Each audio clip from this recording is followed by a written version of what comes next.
이 시편 3편 말씀을 통해서 함께 교훈을 생각해 보기를 원합니다. 오늘 이 말씀의 그 주제는 타이틀은 나의 방패, 나의 영광, 나의 머리를 드시는 하나님이라고 하는 제목입니다. 시편 3편 우리 1절로부터 8절을 함께 한번 먼저 읽어보도록 하겠습니다. 시편 3편 1절입니다. 먼저 그 표제를 보시면 그 다윗이 그의 아들 압살롬을 피할 때 지은 시다라고 이렇게 되어 있습니다. 그걸 염두에 두시면서 함께 1절씩 교독해서 읽겠습니다. 제가 먼저 1절 읽겠습니다. 여호와여 나의 대적이 어찌 그리 많은지요 일어나 나를 치는 자가 많으니이다.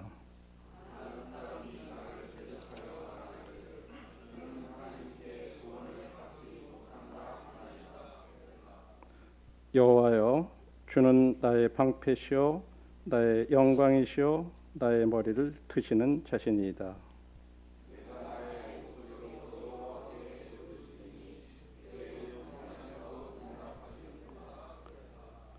내가 누워 자고 깨었으니 여호와께서 나를 붙드심이로다.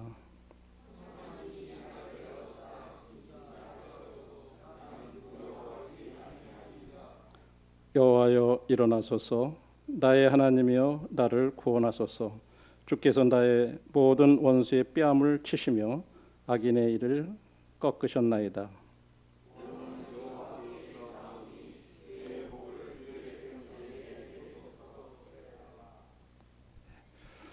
특별히 이제 오늘 3절의 말씀을 이렇게 제목으로 삼았습니다.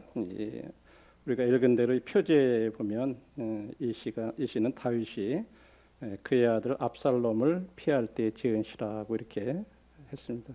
이 말은 다윗의 생애 가운데에서 어떻게 보면 가장 치욕적이고 또 신앙적으로도 가장 심각한 그런 어떤 위기의 한복판에서 쓰여진 시라고 하는 것을 알 수가 있습니다. 여러분들이 이제 이 압살롬의 이 반역 사건을 이해를 하시려면 사무엘하 15장부터 18장을 읽어보면 거기서 이렇게 볼 수가 있는데 시간 관계상 다는 읽지 않고 한번 그 요약을 해서 말씀을 드려보면 이 압살롬의 반역 사건의 배경은 이제 사무엘하 13장부터 이렇게 시작이 되는데 사무엘하 13장 1절을 이렇게 보시면 잠깐 보실까요? 사무엘하 13장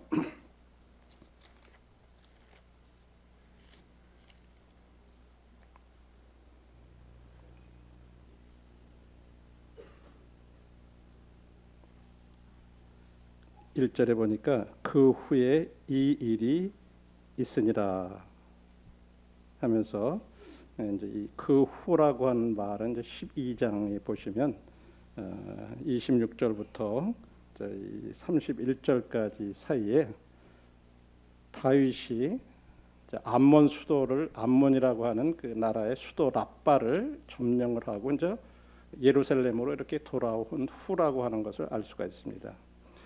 그런 일 후에 이제 이 일이 있었다고 이렇게 얘기를 하는데 여기 다윗의 아들 압살롬에게 이 다말이라고 하는 예쁜 그 여동생이 있었어요. 근데 암논이라고 하는 다윗의 다른 아들이 이 다말을 사랑을 해요. 그런데 처녀이기 때문에 어떻게 할 수가 없는 줄 알고 우라병이 났어요. 어떻게 할 수가 없으니까. 성경에 그렇게 말씀하고 있어요. 우라로 병이 났다.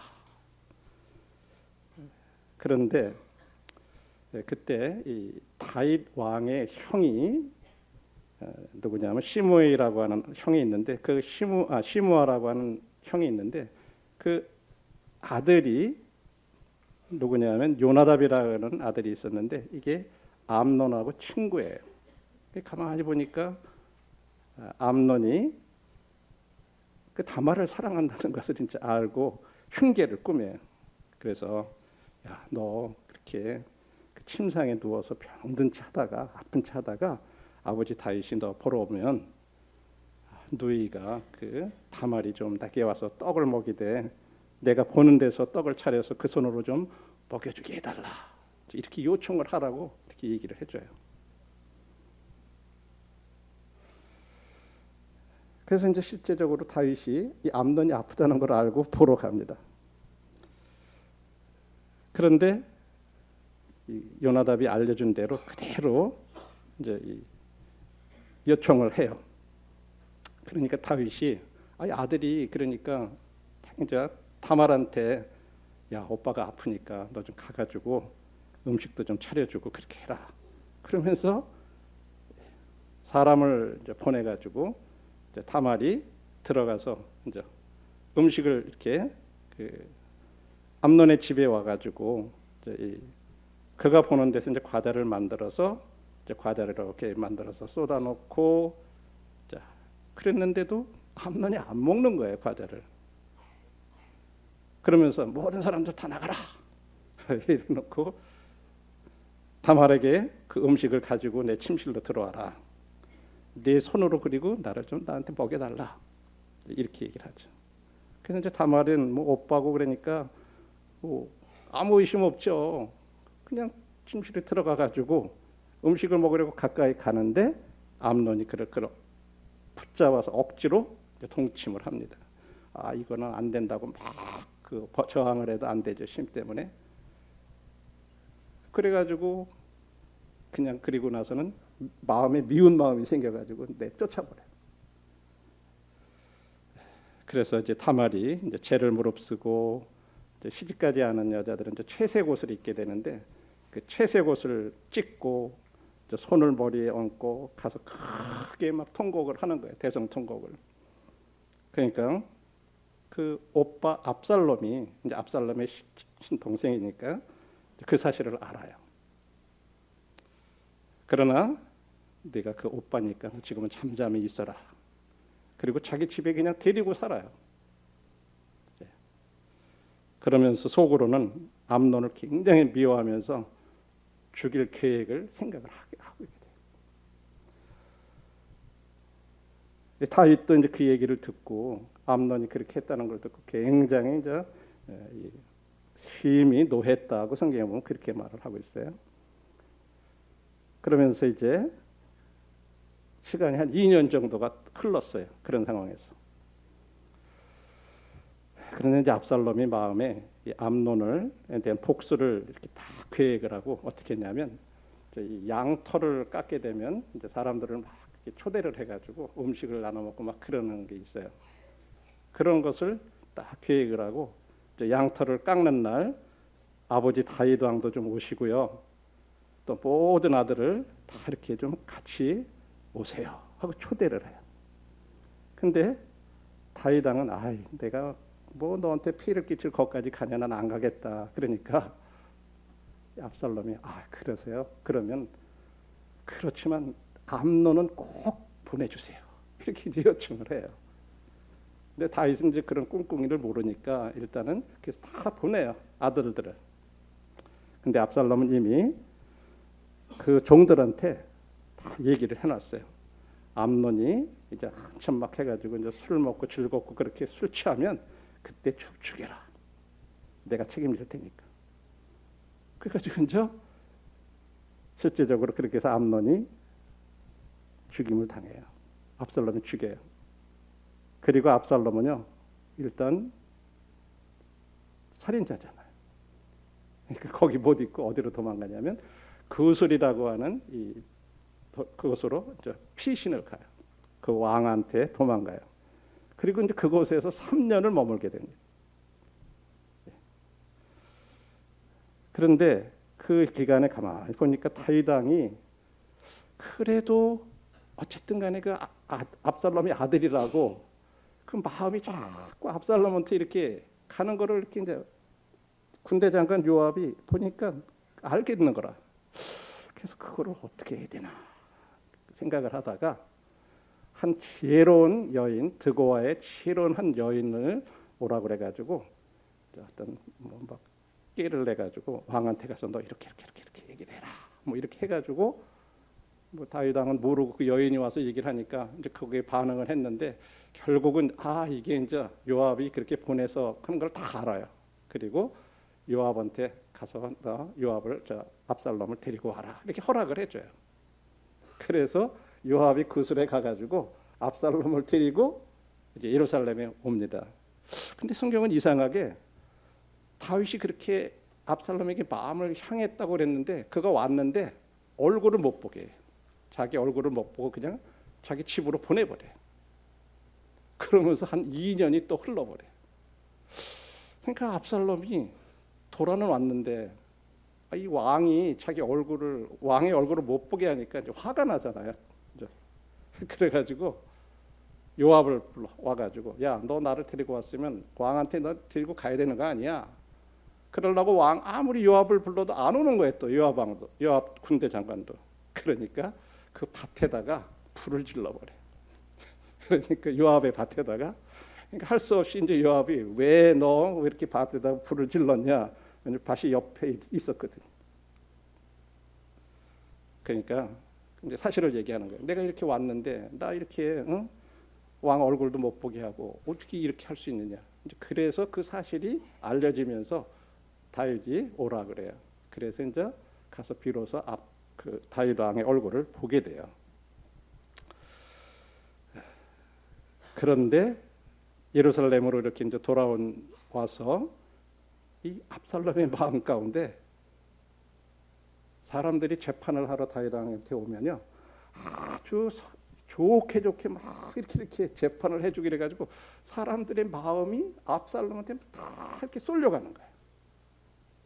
그래가지고는 압살롬이 이 정권을, 이 왕권을 뒤집기 위해서 계획을 세우고 결국은 실행을 옮기게 돼요. 그래서 결국은 이제 다윗 왕은 예루살렘에서 이제 광야로 도망하지 않으면 안 되게 됐던 그런 사건이죠. 이제 이게 압살롬의 반역 사건입니다. 이 사건은 단순한 어떤 정치적 위기를 넘어서 이 다윗 왕조의 정통성, 또 하나님의 선택, 언약의 지속성 자체가 흔들리는 엄청난 사건이에요. 이게 그냥 단순히 왕이만 찬탈한 게 아니에요. 하나님의 관점에서 볼 때는요, 굉장한 일이에요. 이거는요. 하나님의 언약이 계속돼야 되는데 다윗을 통해서 이게 어떻게 보면 흔들리는 사건이에요.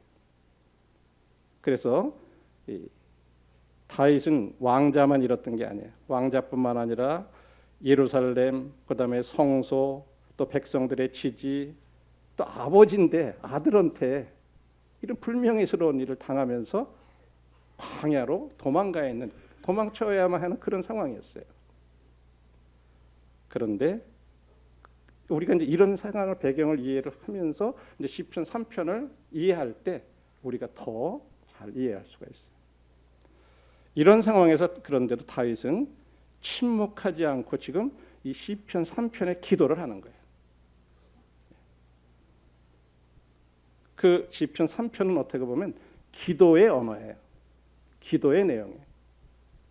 어떤 내용이냐? 신앙이라고 하는 것은 절망 속에서도 말을 잃지 않는 거라고 하는 것을, 절망 속에서도 하나님 앞에 그것을 아뢰는 그런 것이 신앙이다 하는 것을 가르쳐주는 것이 시편 3편입니다.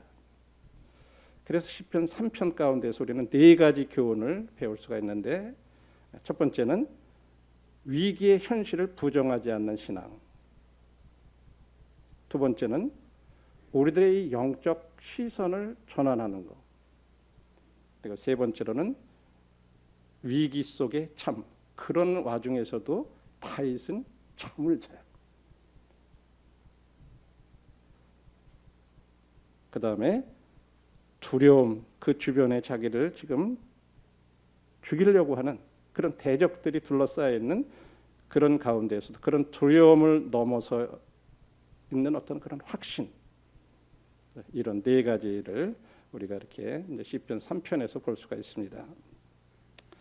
첫 번째, 이 시편 3편은요 매우 솔직한 탄식으로 시작해요. 1절에 뭐라고 시작하죠? 여호와여, 나의 대적이 어찌 그리 많은지요. 일어나 나를 치는 자가 많으니이다. 여기서 이제 반복되는 단어가 뭐냐면 많다, 많다. 어찌 그리 많은지. 나를 치는 자가 많다. 이래 계속 그리 반복하는 말이죠.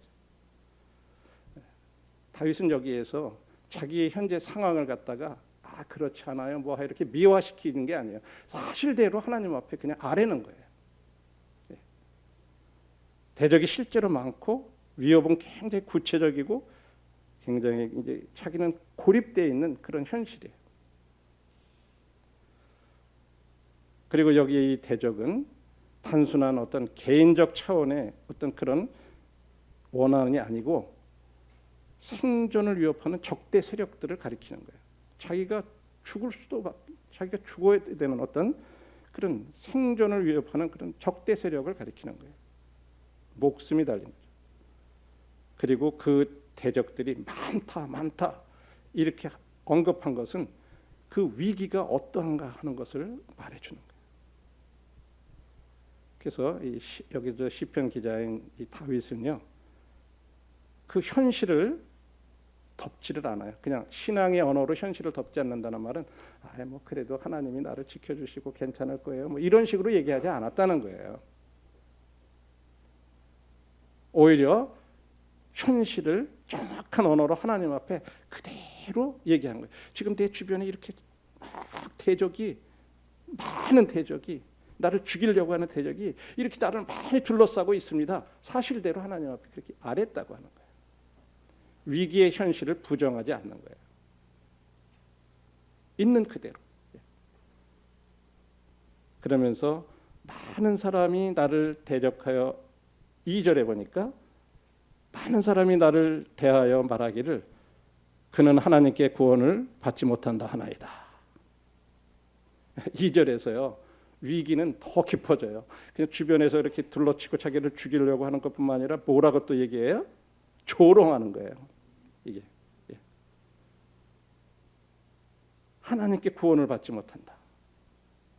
이 말은 무슨 말이에요? 하나님 너를 버리셨어. 그런 표현이에요. 이 말은 사실은 다윗 개인에게만 하는 말이 아니라 어떻게 보면 하나님을 향한 그런 도전의 말이에요. 왜냐하면 이 고대에서는 이스라엘 왕이든지 어떤 다른 나라의 왕이든지 간에 그 왕이 패배하면요, 그가 섬기는 신이 무능하다 이렇게 평가하는 거예요. 그래서 어떤 면에서 하나님이 너를 버리셨다. 하나님이 패배하셨다. 너를 도울 수가 없다. 이렇게 다윗뿐만 아니라 하나님에 대한 도전을 한 거죠. 그리고 다윗은 근본적인 이 신앙의 문제를 갖다 내부에서 무너뜨리려는 그런 말이에요. 그런 공격이에요. 사단이 때로 우리들에게 그렇게 공격해 오는 거예요. 야, 너가 왜 하나님 잘 믿는데 너 왜 그런 일을 당해? 너 왜 그렇게 아파? 너 왜 그래?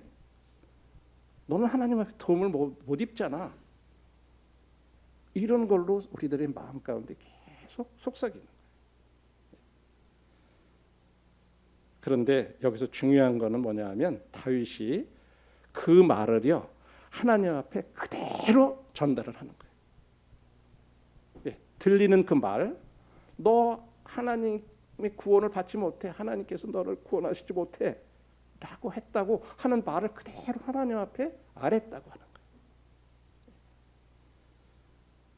여기서 굉장히 중요한 거예요. 사람들의 그렇게 하는 말을 자기가 자기 속에서 막 되뇌이고 거기서 생각하고 그래 나는 하나님의 도움을 얻지 못해, 하나님의 도움을 막 그런 게 아니라 그것을 하나님 앞에 그대로 알아내는 기도의 언어로 바꿨다고 하는 거예요. 그걸 이용해서 그냥 하나님 앞에 그 말 그대로 하나님 이렇게 얘기를 해야 사람들이 어떻게 할까요? 이렇게 했다는 거예요. 기도의 언어로 그걸 바꾼 거예요. 여기서 굉장히 중요한 원리가 있어요. 우리가 주변에서 어떤 얘기를 듣거나 그랬을 때 그것이 우리들의 마음을 막 그 뇌에서 막 생각하면요 복잡해져요.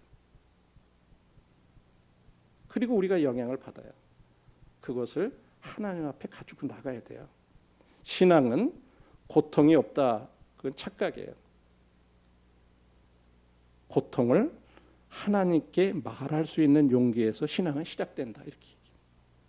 그걸 있는 그대로 하나님 앞에 가지고 나가서 말씀드리는 거예요. 그게 신앙이라는 거죠. 그래서 첫 번째 중요한 게 우리 위기의 현실을 부정하지 않는 신앙. 있는 그대로를 인정하고 그냥 하나님 앞에 그 사실을 그대로 가지고 나가서 기도하는 거. 이런 신앙을 첫 번째로 여기서 말씀을 하고 있습니다. 두 번째로는 3절에서 아주 극적인 전환을 이렇게 맞이해요. 뭐라고 3절에 얘기했죠? 여호와여 주는 나의 방패시오 나의 영광이시오 나의 머리를 드시는 자신이다. 여기 어떤 상황의 변화는 전혀 없어요. 대적은 여전히 많고 압살롬은 여전히 예루살렘에서 왕위에 앉아 있고 그럼에도 불구하고 지금 다윗의 언어가 바뀐 거예요. 그런데 그와 같은 전환은요, 뭐 외부 환경이, 외부 조건이 뭐가 변화가 있어서 이렇게 다윗이 얘기할 수 있었던 게 아니에요. 그의 신앙의 시선이, 영적 시선이 이제 어디를 향하느냐에 따라서 이런 것이 변화가 일어났다고 하는 거죠. 외부의 상황은 전혀 변화가 없잖아요. 그런데 그가 하나님께 그의 시선이 향했다고 하는 거예요. 이 영적 시선이 전환이 오는 거예요. 그러면서 하나님은 나의 방패시다. 방패는 공격 무기가 아니잖아요. 상대방이 공격할 때 보호해 주는 것이 방어 도구잖아요. 그래서 그 말은 뭐예요? 하나님이 나의 방패시다 하는 말은 하나님을 자신을 위해서 싸워주는 전사라 그런 분이라고 생각하기보다는 자신을 감싸고 보호하시는 분이다라고 이렇게 고백한다고 하는 거예요. 아, 하나님, 당신은 나를 이렇게 감싸고 보호해 주시는 분이시죠. 그리고 상황을 갖다가 자기가 어떻게 막 바꿔보려고 조정하고 막 그러는 욕망이 아니에요. 이 방패라는 말은 오히려 자신을 맡기는 신뢰를 나타내버려요. 하나님이 나의 방패라는 말은 뭐예요? 하나님이 나를 보호해 주십니다 하고 하나님을 신뢰하는 그런 말이라는 거죠. 그래서 우리들에게 있어서도 굉장히 중요한 부분들이 이런 어려움이 있을 때 하나님께서 나를 보호해 주실 수 있는 분이 되시죠. 나의 방패시죠. 하나님 앞에 맡깁니다. 그러면서 하나님을 바라보는 것, 이 방향의 시선을 전환하는 것 굉장히 중요해요. 거기서부터 이런 변화가 오는 거죠. 그 다음에 두 번째로는 뭐라고 얘기했죠? 하나님은 나의 영광이십니다. 이것도 굉장히 중요한 표현이에요. 지금 어떻게 보면 다윗은 아들 압살롬이 반역으로서 사회적 정치적 영광을 갖다 다 뭐 지금 잃어버린 상태예요. 그런데도 자신의 영광이 여전히 하나님께 달려 있다고 이렇게 고백을 하는 거예요. 영광은 내가 왕자에 앉아 있는 데로부터 오는 것이 아니라 내가 하나님과의 관계에서 오는 거다라고 이렇게 시선이 바뀌어 버린 거예요. 그 잃어버린 왕자를 아들이 앉아 있는 거 생각하고 막 그러면은 막 속상하고 어렵고 그렇잖아요. 그런데 영광은 하나님께 달린 거다. 하나님과 나의 관계에서 이루어지는 거다. 이렇게 시선이 바뀐 거예요. 그래서 여전히 하나님께서 회복시켜 주실 거라고 하는 것을 이렇게 생각하면서 그 시선을 이렇게 전환한 걸 볼 수 있어요. 그리고 이제 세 번째로는 나의 머리를 드시는 자다라고 이렇게 표현했어요. 이 머리를 든다는 말은요, 이 고대 근동에서 이제 전쟁 때 이제 패배한 사람들 고개를 이렇게 오잖아요. 그런데 그와 반대되는 게 머리를 든다는 말은 그런 수치에서 회복된다고 하는 그런 표현이에요. 근데 다윗이 아직 회복되지 않았잖아요. 그런데도 불구하고 나를 회복시켜 주실 수 있는 분은 하나님이십니다. 이런 고백을 한 거예요. 예.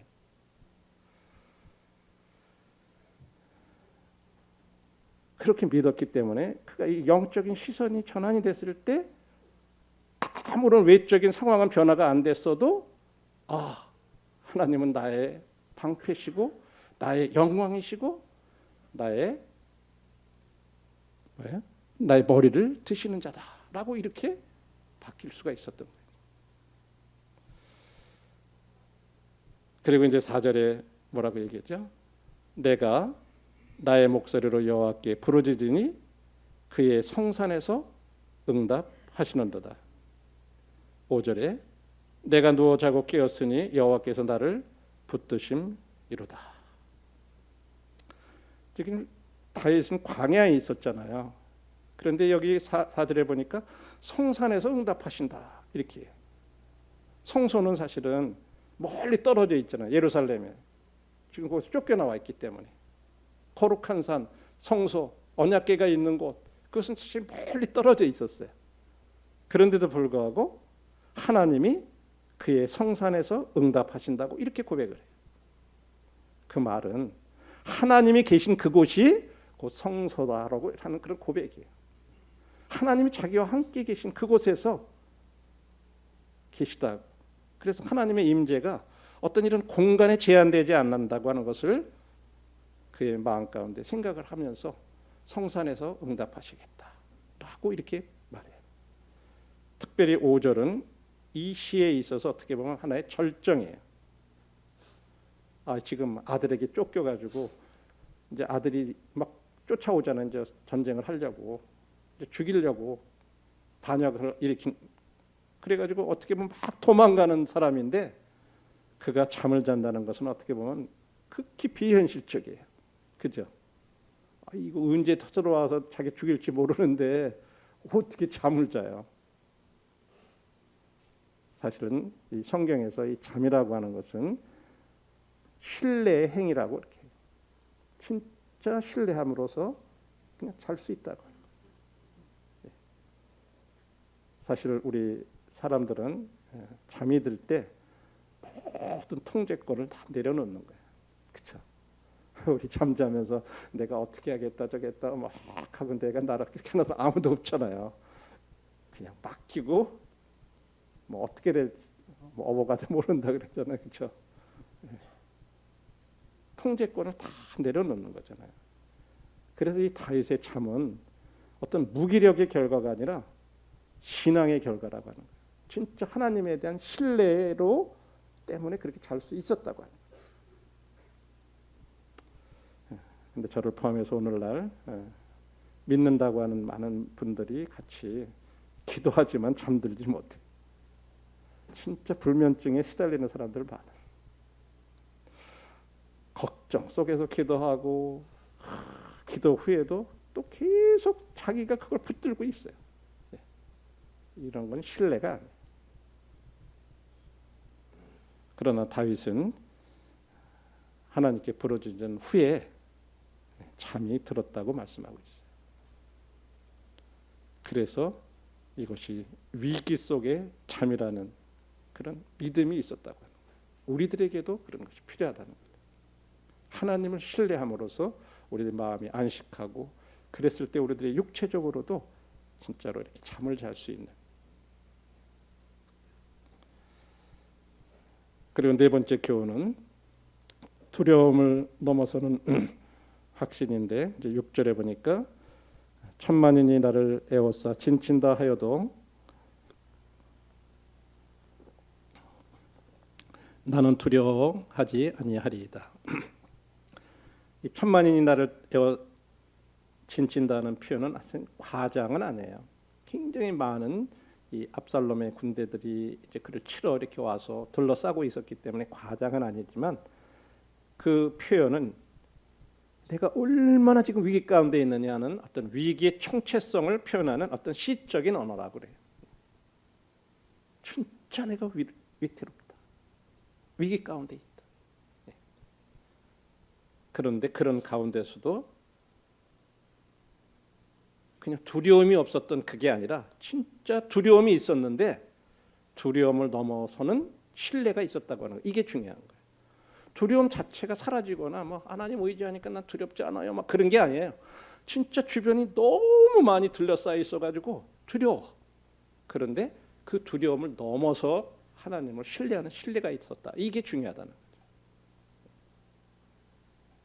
다윗은 두려움이 없어졌다고 말하지 않았어요. 그는 두려움이 있지만 내가 하나님을 신뢰한다고, 신뢰하겠다고 그렇게 고백한 거예요. 우리들에게도 그런 것이 참 필요하다고 믿습니다. 그러면서 7절에 이렇게 얘기합니다. 여호와여 일어나소서, 나의 구원이시여 나를 구원하소서. 여기 하나님 일어나세요 하는 이 일어난다고 하는 이 표현은 출애굽할 때 또 전쟁 중에 하나님한테 하나님 이제 행동해 주십시오 라고 하는 그런 요청하는 언어다. 하나님 일어나소서, 하나님이 진짜 지금 행동해 주십시오 라고 이렇게 부르짖는 것을 볼 수가 있죠. 적극적으로 하나님 앞에 구원을 이렇게 요청을 하고 있습니다. 그가 여기에서 하나님 앞에요, 압살롬을 죽여주십시오, 이 못된 아들을 죽여주십시오, 이런 복수를 요청하는 게 아니에요. 하나님의 정의로운 개입을 요청한 거예요.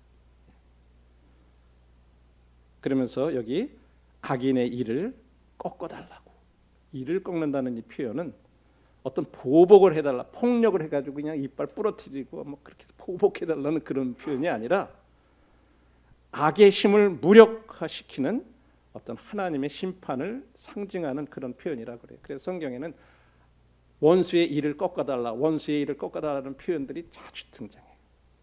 그거는 원수의 힘을 무력화시켜서 하나님이 심판하시는 것을 이렇게 상징하는 그런, 하나님이 심판해 주십시오 라고 하는 그런 표현이죠.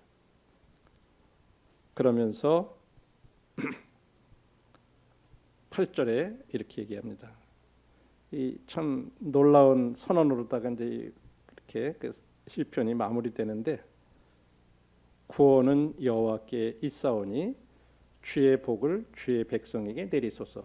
저는 이 시편 3편 8절을 처음에 읽으면서 왜 갑자기 쭉 자기 개인의 것을 얘기하다 말고 끝도 머리에 가서 밑도 끝도 없이 그냥 주의 백성에게 복을 내려달라. 이게 무슨 말일까? 하프가 그런 거 안 맞는 거야. 참 이상하다. 왜 어떻게 이렇게 기도를 했을까? 여기서 참 배운 교훈들이, 우리들이 신앙이라는 것이 어떤 개인에서 머물러면 안 된다고 하는 거예요. 공동체 신앙이 돼야 된다. 다윗은 자신의 문제만 해결되면 되는 그런 신앙에 머물지 않았다고 하는 거예요. 자기 문제가 해결되는 것은 곧 이스라엘 백성들 전체에게 영향이 있다고 하는 것을 생각하고, 그렇게 지금 하나님의 구원이 결국은 이 이스라엘 전체를 향한 그런 것임을 믿은 거예요. 그래서 주의 복을 주의 백성에게 내려달라. 다만 그냥 여기서 위기에서 벗어나고 이렇게 했으면 다시 왕위에 오르면 되겠다 하는 그런 기도가 아니라 백성들을 생각하는 거예요. 이것이 어떤 면에서 시편 3편에서 가장 중요한 메시지라고 합니다.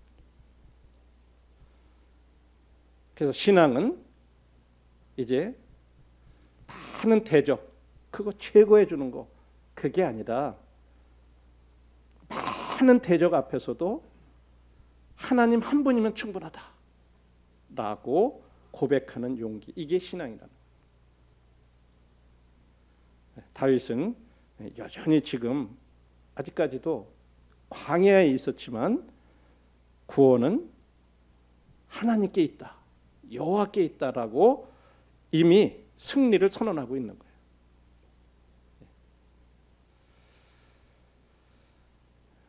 그래서 시편 3편은 우리에게 이렇게 묻습니다. 지금 나의 삶에서 문제는 뭔가? 더 많은 문제가 문제인가?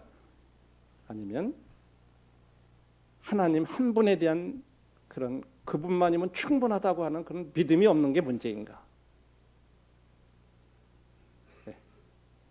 문제가 많다고 하나님이 작아지는 것은 아닙니다. 하나님 한 분이셔도 그분은 충분하셔요. 우리가 지금 주님을 믿고 따라가고 그러는 데 있어서 많은 이런저런 많은 문제들이 많이 있어요. 다윗에게 지금 많은 대적이 진치고 있었던 것처럼. 그런데 그의 시선이 그 많은 대적을 바라보는 데서 한 분 하나님을 바라봤을 때 그 많은 대적과 한 분 하나님, 여기서 그 시선이 하나님 앞에 돌아갔을 때 이런 변화들이 왔었다고 하는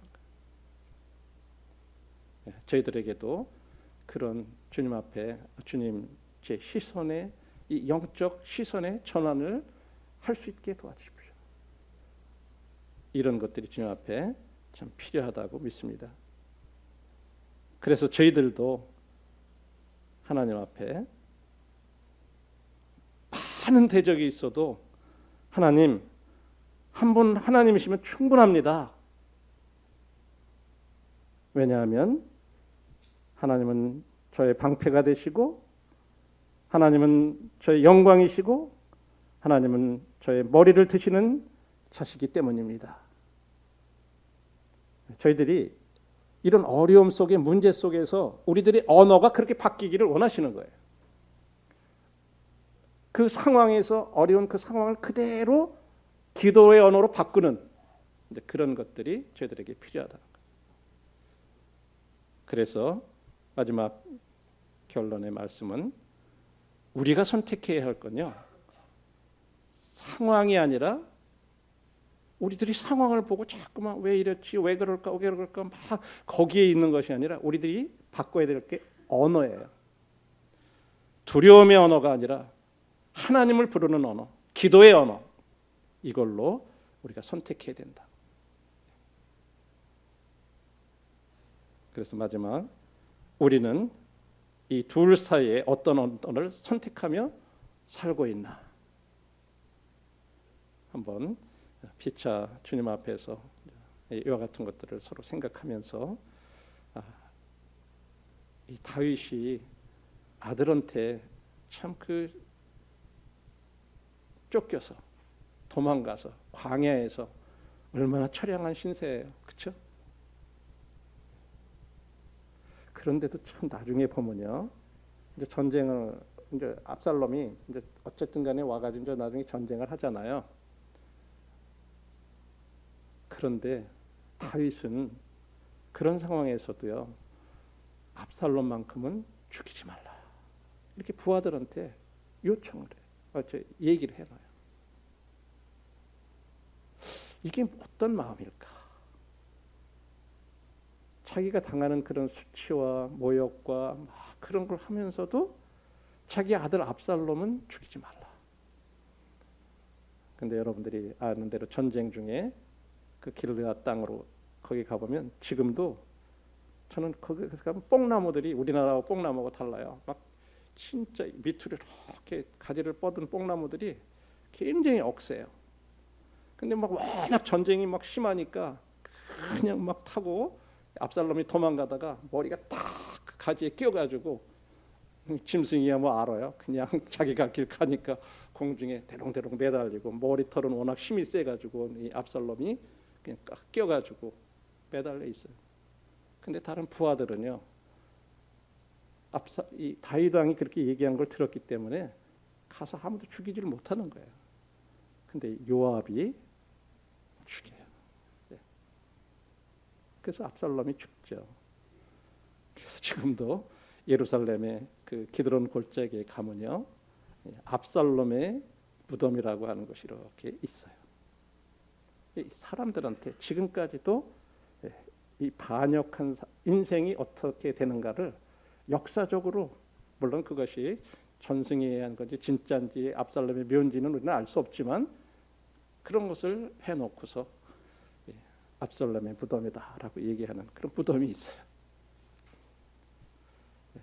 저들은 오늘 이 압살롬의 반역 사건을 통해서 이 다윗이 겪었던 그런 상황에서 지었던 이 시를 이렇게 우리가 생각을 하면서 우리도 앞으로 우리들의 현재 삶 가운데에서 일어나는 어떤 이 상황 거기에 집착하고 거기에 이렇게 있을 것이 아니라 우리들의 언어가 진짜로 이 두려움의 언어, 어떻게 될까? 이런 상황에서 어떻게 되지? 막 어떤 그런 말이 아니라 하나님을 부르는 언어, 기도의 언어로 우리들의 말이 자꾸 바뀌고 그런 것들을 선택하면서 우리들이 살아가는 저와 형제 자매님들의 삶이 되었으면 좋겠습니다.